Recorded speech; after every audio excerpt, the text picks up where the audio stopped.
स्वाति और विहान एक दूसरे से बहुत प्यार करते हैं और एक दूसरे से शादी करना चाहते हैं। दोनों के घर वालों को भी ये रिश्ता पसंद है, इसलिए दोनों बहुत खुश हैं और शादी की तैयारियों में लगे हुए हैं। स्वाति विहान को देखकर गुनगुनाने लगती है, मिले हो तुम हमको बड़े नसीबों से, चुराया है मैंने किस्मत की लकीरों से।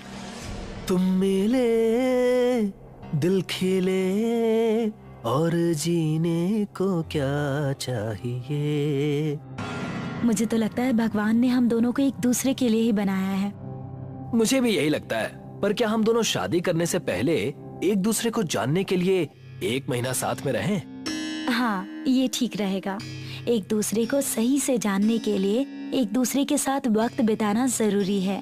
तुम कोई गेस्ट हाउस देख लो, मैं घर वालों से बात कर लेती हूँ। विहान एक गेस्ट हाउस में रूम बुक करता है और स्वाति के साथ वहाँ रहना शुरू करता है। वैसे तो गेस्ट हाउस एक बहुत ही सुनसान जगह पर है, पर गेस्ट हाउस के पास में ही एक बहुत बड़ा जू है।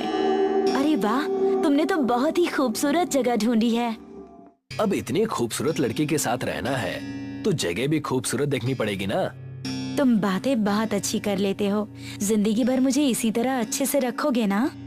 हाँ हाँ, क्यों नहीं, बस तुम मेरा साथ कभी मत छोड़ना। स्वाति और विहान दोनों एक दूसरे के साथ रहना शुरू करते हैं और एक दूसरे को जानने की कोशिश करने लगते हैं। दोनों घूमने के लिए जू में जाते हैं। अरे वाह, कितने प्यारे कबूतर हैं। मन तो करता है कि इनको अपने साथ ही ले जाऊं। प्यारे हैं, इसीलिए किसी की नजर लग गई है इन्हें साहब। मतलब हमारे कबूतरों को। कल से कई सारे कबूतर गायब हो गए हैं। अरे यहीं कहीं होंगे, आप खामखा इतने परेशान हो रहे हैं। नहीं साहब, बहुत ढूंढा हमने पर कहीं नहीं मिले। आज तक कभी भी इस तरह से कबूतर गायब नहीं हुए थे, सिवाय तब के जब इस जगह पर एक प्रेत आत्मा का प्रकोप हुआ करता था। प्रेत आत्मा? ये क्या बकवास है? आज के इस मॉडर्न जमाने में भी आप इन सब चीजों में बिलीव करते हो? जब अपनी आंखों के सामने से जानवर गायब होता देखिएगा ना, तो आपको भी भरोसा हो जाएगा मैडम।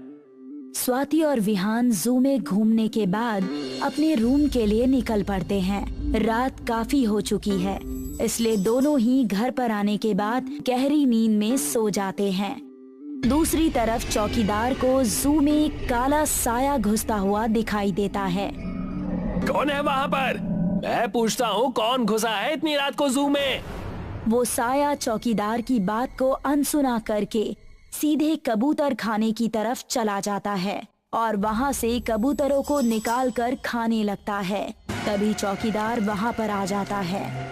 चौकीदार देखता है कि वो किसी औरत का साया है जिसके लंबे धारदार दांत हैं। वो अपनी टॉर्च से उस साए पर लाइट मारता है और जोर से चिल्लाता है, छोड़ दो कबूतरों को, नहीं तो मैं अपनी लाठी से तुम्हारी गर्दन तोड़ दूंगा। मैं कहता हूँ छोड़ दो। वो चुड़ैल जब कबूतरों को नहीं छोड़ती तो वो अपनी लाठी से उसके सिर पर वार करता है। यहाँ पर हो रहे शोर शराबे से गेस्ट हाउस की लाइट जल जाती है, जिसे देखकर वो पिशाचिनी वहाँ से भागने लगती है और वो गेस्ट हाउस की तरफ भाग जाती है। चौकीदार उसके पीछे पीछे गेस्ट हाउस तक पहुँच जाता है और विहान का कमरा खटखटाता है। उठ जाइए साहब, आपके रूम में खून पीने वाला पिशाच घुस गया है। चौकीदार की आवाज सुनकर विहान उठकर बाहर आता है। कहाँ है पिशाच? रूम में तो मेरे और स्वाति के अलावा और कोई नहीं है। लगता है आपको कोई गलतफहमी हुई है। नहीं साहब, मैंने अपनी आंखों से देखा है, वहाँ कोई औरत जैसा ही था। कहीं आपकी होने वाली बीवी तो। तुम पागल हो गए हो क्या जो इस तरह की बातें कर रहे हो? स्वाति प्योर वेजिटेरियन है और वैसे भी उसने 1 महीने का व्रत रखा है मेरे लिए। अब बोलने से पहले थोड़ा सोच तो लिया करो। इन दोनों की बातें सुनकर स्वाति बाहर आ जाती है। चौकीदार उसको शक की नजर से देखता है। आप प्लीज यहाँ से चले जाइए, वैसे भी रात बहुत हो चुकी है। हम कल आकर आपसे मिलते हैं। चौकीदार वहाँ से चला जाता है। विहान और स्वाति अपने कमरे में सोने के लिए चले जाते हैं। रात बहुत हो चुकी है, इसलिए चारों तरफ घोर अंधेरा छाया हुआ है। चौकीदार जैसे ही जू के पास पहुंचता है, वो काली परछाई भी उसके पीछे पीछे जू में चली जाती है और उसको दबोच लेती है। छोड़ो मुझे, छोड़ दो, मैंने क्या बिगाड़ा है तुम्हारा, मुझे मत मारो। वो पिशाचिनी चौकीदार के गले पर अपना नाखून गड़ा देती है। अगले दिन सुबह चौकीदार की लाश पर मक्खियां भिनभिनाती हुई मिलती है। बाप रे, इस बेचारे का क्या हाल कर दिया किसी ने। लगता है इसकी बात में कुछ तो सच्चाई थी, तभी किसी ने इसको इतनी बेरहमी से मारा है ताकि उसका सच सामने ना आए। छोड़ो, रहने दो, हमें इस मैटर में नहीं पड़ना चाहिए। वैसे भी मुझे बहुत सारे काम हैं। चलो घर चलते हैं। स्वाति चौकीदार की लाश को बहुत ही मिस्टीरियस नजरों से देखती है। चलो यहाँ से चलते हैं, वैसे भी पुलिस आने वाली होगी, बेमतलब हमें इस मैटर में इन्वॉल्व होना पड़ेगा। विहान और स्वाति वहाँ से चले जाते हैं, पर अब स्वाति के बिहेवियर में कुछ बदलाव आ जाते हैं। वो खाना खाना छोड़ देती है। ये देखकर विहान को स्वाति पर शक हो जाता है। वो एक रात सोने का नाटक करता है और देखता है कि स्वाति रात को उठकर कहीं जा रही है। उसका पहनावा और शरीर पूरी तरह से बदल चुका है। उसके दांत लंबे हो चुके हैं और वो जू की तरफ जा रही है। विहान पुलिस को कॉल करके सब कुछ बताता है और स्वाति का पीछा करता है। रुक जाओ स्वाति, तुम इतनी रात को कहाँ जा रही हो? मैं विहान हूँ, क्या तुम मुझे सुन पा रही हो? स्वाति का बदला हुआ रूप जू के अंदर घुसता है, पर तभी विहान बीच में आ जाता है और इस पिशाचिनी को रोकने की कोशिश करता है। रुक जाओ स्वाति, मैं तुम्हें किसी जानवर को नुकसान नहीं पहुंचाने दूंगा।